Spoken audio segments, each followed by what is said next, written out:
Pide lo que quieras que yo te dé, Salomón. Pide y te será concedido. Hay un nombre que aparece en la Biblia hebrea, en el Corán, en los grimoires medievales de magia negra y en los tratados de alquimia del siglo X. Un solo nombre, misterio, caída, ese nombre es Salomón. Y si crees que ya conoces su historia, te equivocas, porque lo que la mayoría sabe de Salomón es apenas la superficie, la versión para niños, la versión oficial. Hoy vamos a ir mucho más profundo. Vamos a hablar del Salomón que nadie te enseñó en la escuela dominical, el que aparece en textos que fueron deliberadamente excluidos del canon bíblico, el que según fuentes judías del Talmud no solo controló demonios, sino que en algún momento fue reemplazado por uno. Pero empecemos desde el principio, porque para entender cómo cayó, primero tienes que entender desde qué altura lo hizo. Salomón era el hijo menor de David, el rey más amado de Israel. No era el heredero obvio. Tenía hermanos mayores, más fuertes, más experimentados en la guerra. Pero David en sus últimos días tomó una decisión que cambiaría la historia. Ungó a Salomón. La razón era simple y al mismo tiempo imposible de comprender del todo. Dios lo había elegido. No por su fuerza, no por su historia en el campo de batalla, sino por algo que aún no se había manifestado en él. Imagina eso por un momento, que alguien te elija, no por lo que has hecho, sino por lo que eres capaz de llegar a ser. Así comenzó el reinado de Salomón. Tenía poco más de 20 años cuando se sentó en el trono de Israel. Un reino que su padre había unificado con sangre y sacrificio. Un pueblo que miraba a su nuevo rey con la misma mezcla de esperanza y escepticismo con la que los pueblos siempre miran a sus jóvenes líderes. Y Salomón lo sabía. Una noche, pocos meses después de su coronación, Salomón se retiró al monte Gabaón. No fue a celebrar, no fue a planear conquistas, fue a orar. Y según el libro de Reyes, esa noche Dios se le apareció en sueños y le hizo la pregunta que cualquier ser humano querría escuchar. Pide lo que quieras que yo te dé. Piénsalo. Una oferta ilimitada, sin condiciones, sin letra pequeña. ¿Tú qué pedirías? Salomón no pidió riqueza, no pidió una vida larga, no pidió que sus enemigos cayeran muertos. Pidió una sola cosa, un corazón que oyera, un corazón que pudiera discernir entre el bien y el mal. Sabiduría. La respuesta de Dios fue inmediata y generosa. Porque habías pedido lo correcto, recibirás también lo que no pediste. Riqueza, honor, un reinado sin igual en la historia. Ese fue el momento más alto de la vida de Salomón. Todo lo que vino después fue de alguna manera una lenta e inevitable distancia de ese instante. La primera prueba de su nueva sabiduría llegó en forma de 2 mujeres y un bebé. La historia la conoces probablemente. 2 mujeres vivían en la misma casa. Ambas habían dado a luz con días de diferencia. Una noche uno de los bebés murió y al amanecer cada mujer reclamaba al bebé vivo como suyo. El caso era imposible de resolver. No había testigos, no había pruebas físicas, solo 2 mujeres, una con la verdad y otra con el peso de una pérdida insoportable que la había convertido en ladrona. Salomón escuchó en silencio. Luego dio una orden que escandalizó a toda la corte. Traigan una espada y dividid al niño en 2. Den la mitad a cada una. Una de las mujeres asintió. La otra cayó de rodillas gritando que prefería perderlo a verlo morir. Esa fue la verdadera madre. Lo que Salomón hizo no fue solo resolver un caso judicial, fue leer el corazón humano en su momento más desnudo.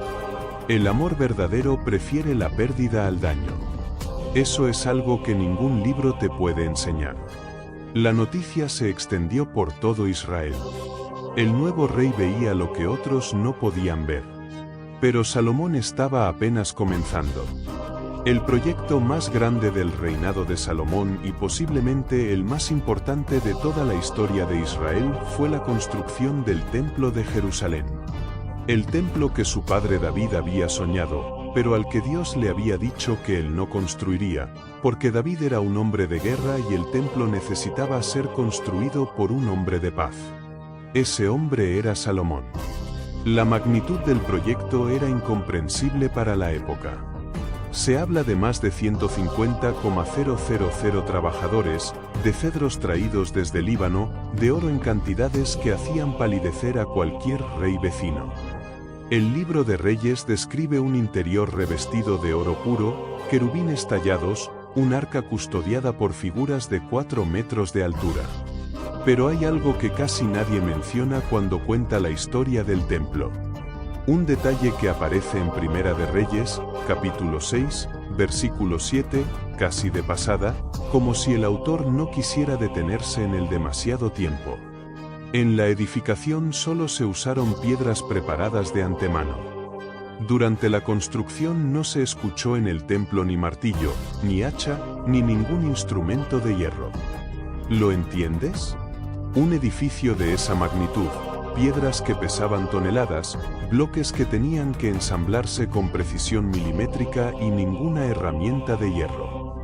¿Cómo se cortan las piedras sin herramientas de hierro? La Biblia no lo dice, pero el Talmud sí. En el Tratado Talmúdico Gittin, página 68, hay una historia que raramente se menciona en las iglesias. Una historia sobre cómo Salomón obtuvo lo que necesitaba para construir el templo sin derramar sangre ni usar hierro. Según esta tradición, Salomón necesitaba al samir, una criatura o sustancia de origen sobrenatural que podía cortar piedra con solo tocarla. Algunos textos la describen como un gusano, otros como una piedra viva. Todos coinciden en que tenía un poder que ningún metal podía igualar. El problema era que el samir solo podía ser obtenido a través de Asmodeo, el rey de los demonios. Y aquí es donde la historia oficial de Salomón comienza a volverse mucho más oscura y mucho más interesante, porque Salomón no rechazó esa opción, la eligió. Pero antes de hablar de Asmodeo, hay que entender algo fundamental sobre el mundo en el que Salomón vivía.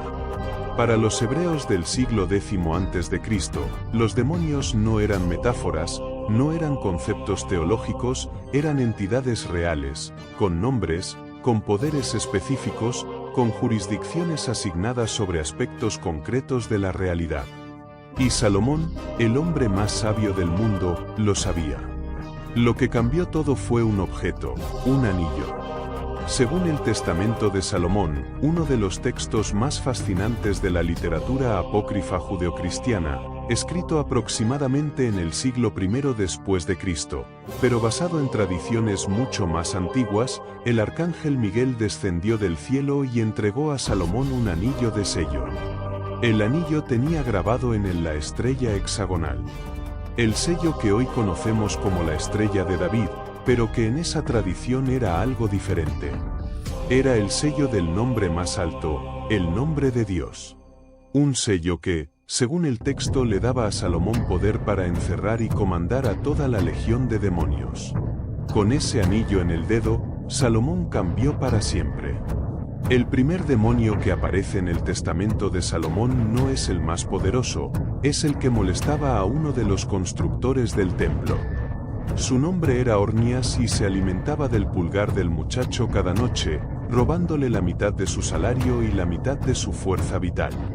Cuando Salomón se enteró, no llamó a sacerdotes, no ordenó un exorcismo. Envió a su sirviente de confianza con el anillo, con instrucciones de presionarlo sobre el pecho del demonio y traerlo ante él. Ornias fue traído a la presencia del rey y lo que siguió fue una conversación que ningún texto canónico se atrevería a incluir. Salomón le preguntó al demonio cuál era su naturaleza, cuál era su debilidad, a qué ángel temía. Y el demonio respondió: no soy nacido del abismo. Soy vástago de un celestial, una estrella caída que se enamoró de lo prohibido. Soy hijo de un arcángel, una criatura del aire que descendió para mirar la belleza mortal. Se enamoró de la belleza mortal, de una hija de Adán, cuya mirada fue la trampa para su espíritu errante. Yo soy el fruto de ese pacto roto, pero aunque comando legiones, tiemblo ante el único nombre que me precede, el Arcángel Miguel. Porque esa es la lógica del Testamento de Salomón. No es solo un relato de exorcismos, es un manual. Es el registro de lo que Salomón aprendió cuando decidió interrogar a las fuerzas oscuras en lugar de simplemente expulsarlas. ¿Era eso sabiduría o era arrogancia? Esa es la pregunta que va a perseguirnos durante toda esta historia. De todos los demonios que Salomón enfrentó, ninguno era tan poderoso, tan peligroso o tan instructivo como Asmodeo. En la tradición judía, Asmodeo es el rey de los demonios. El libro de Tobías lo llama el peor de los demonios. El Talmud lo describe como el príncipe de los Sedim, los espíritus destructores. Y en el testamento de Salomón es el único demonio que parece estar jugando un juego diferente al de todos los demás. El plan de Salomón para capturarlo era ingenioso y, mirándolo en retrospectiva, revelador de cómo pensaba el rey.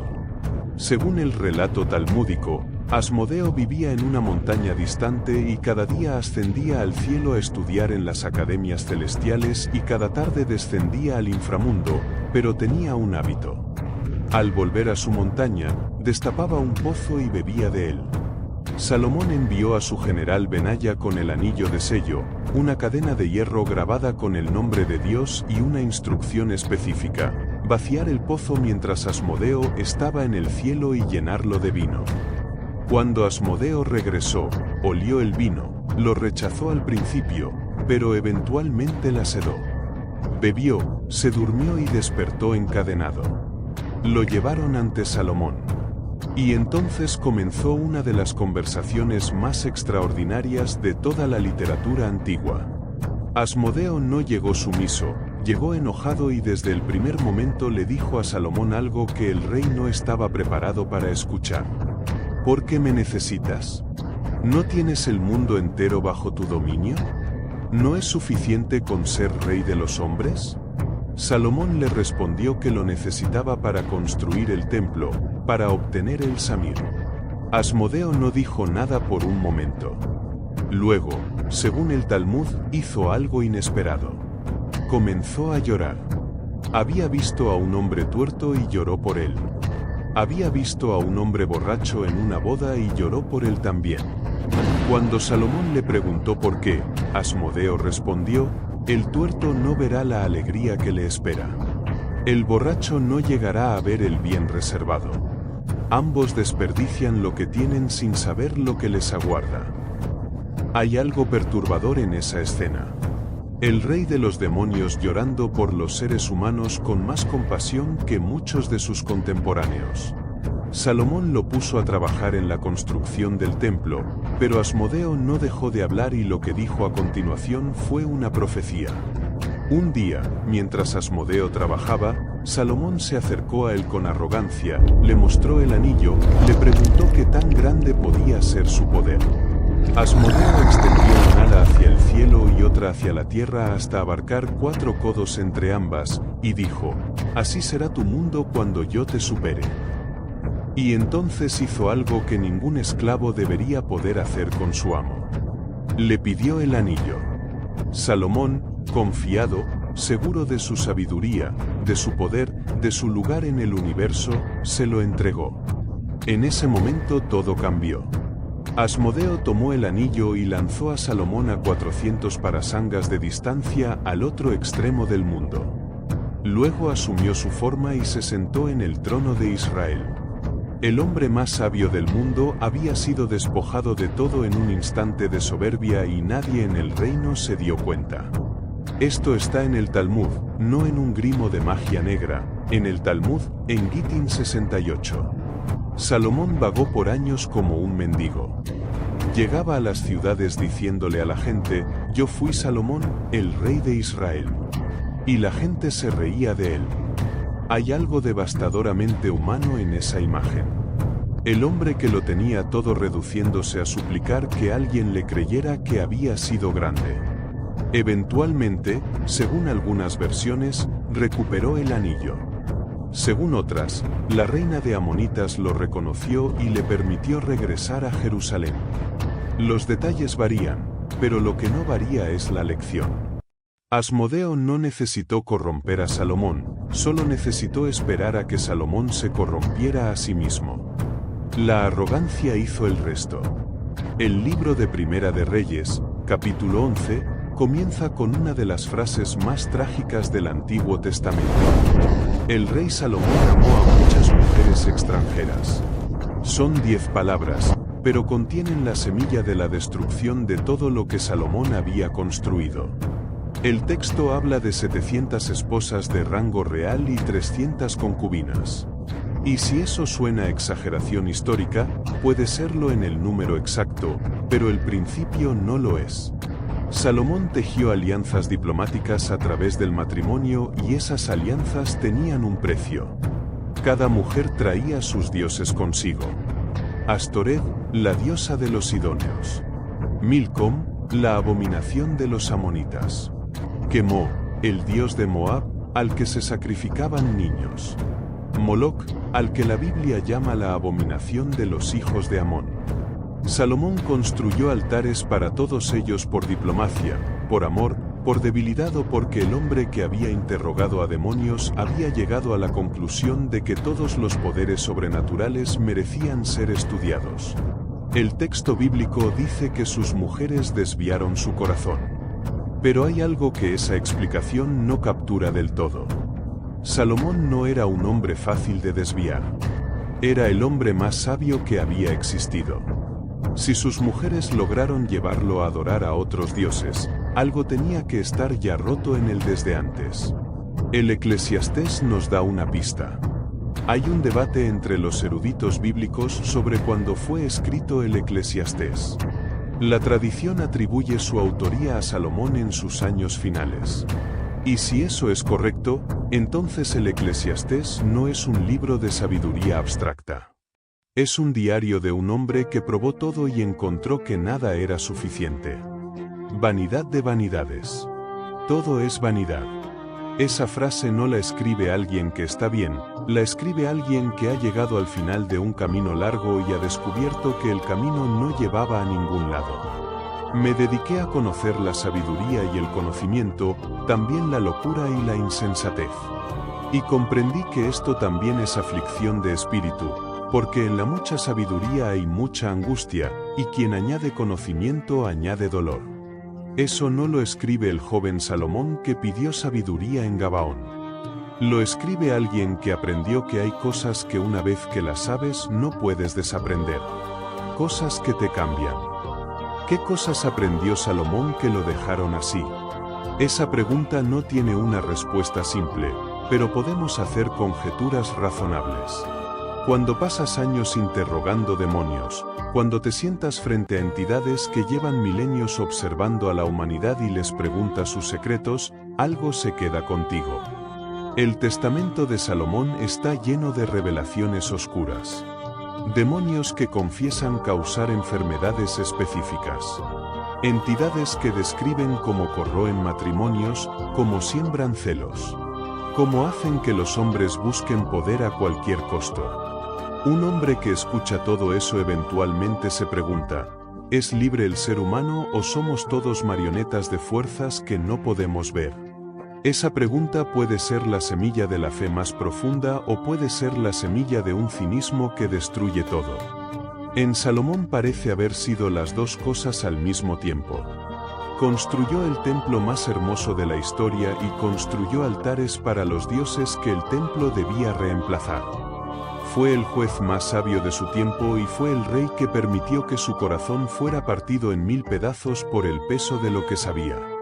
No cayó de golpe, cayó lentamente, pieza por pieza, durante décadas y nadie pudo detenerlo, ni siquiera él mismo.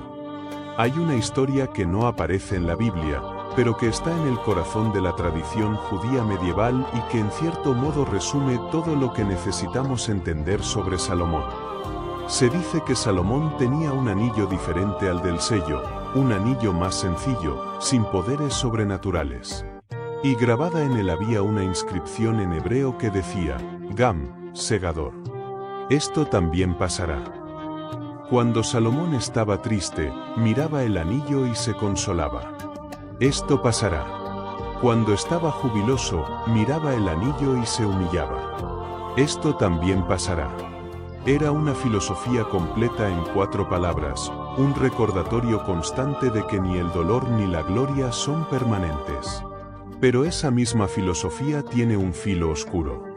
Si todo pasa, si nada dura, si el dolor y la alegría son igualmente temporales, ¿qué importa realmente lo que hagamos? Eso es precisamente la pregunta que persigue al Eclesiastés de principio a fin. Hay eruditos que argumentan que el Eclesiastés no fue escrito por Salomón, que es una obra filosófica tardía del periodo helenístico que usa al rey sabio como voz literaria. Puede ser, pero incluso si eso es cierto, el hecho de que alguien eligiera a Salomón como la voz de ese texto dice algo muy poderoso, que en la memoria colectiva del pueblo judío, Salomón era el hombre que mejor encarnaba esa pregunta. No el hombre de fe inquebrantable, no el héroe sin fisuras, sino el hombre que tenía todo y se preguntaba si algo tenía sentido. He visto todo lo que se hace bajo el sol y todo es vanidad y aflicción de espíritu. El que tiene sabiduría tiene también tristeza. El que aumenta su conocimiento aumenta su dolor. No hay nada nuevo bajo el sol. Esas frases no vienen de alguien que controla demonios con arrogancia, vienen de alguien que ha llegado al otro lado de ese viaje y ha encontrado que el paisaje desde allá arriba no es lo que esperaba. La tradición islámica tiene su propia versión de esta historia. En el Corán, Salomón llamado Suleimán es un profeta y un rey al que Dios le había dado dominio sobre el viento, sobre los jinni y sobre los pájaros. Su poder era inmenso. Su fe, según el Corán, era genuina. Pero hay un versículo en la Sura Sad, el 34, que es casi idéntico en espíritu a la historia talmúdica de Asmodeo. Pusimos a prueba a Salomón y colocamos en su trono un cuerpo. Luego él se arrepintió. Los comentaristas islámicos discuten qué significa ese cuerpo. Algunos dicen que fue un demonio que tomó su forma, otros que fue la representación de un alma corrompida. Pero lo fascinante es que tanto la tradición judía como la islámica coinciden en algo que la Biblia cristiana apenas insinúa. Que Salomón no fue inmune, que el poder que manejó lo afectó, que hubo un momento en que lo que debía servir a su voluntad comenzó a dirigirla y que incluso el más sabio puede perder el hilo de quién es. La pregunta que nadie se hace lo suficiente cuando estudia a Salomón es esta: ¿sabía él lo que le estaba pasando?